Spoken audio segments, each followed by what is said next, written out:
I started work with my, uncle, but there's few months, and then I went to Lagos, and now I started my own business by just, buying cement, selling. It was just a very low-key business. When you look at cement, cement is what builds infrastructure, and we need a lot of infrastructural deficit. In Nigeria alone, we have about 17,000 deficit of housing, and it is all over in Africa. So when we started cement in Nigeria, we realized that majority of it was actually imported, and that is why we went in there, we started, and it's a long story. At that time I was buying domestically. We started importation in 1980 because I started business in 78.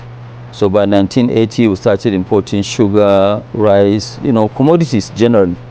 And then we stopped the cement business because the cement I was actually doing local trading. It wasn't really import business.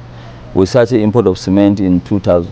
I decided in 2003 to build my own cement. That time Nigeria was only producing about 1.8, 1.9 million tons, but we went ahead and started with the 5 million tons of cement capacity.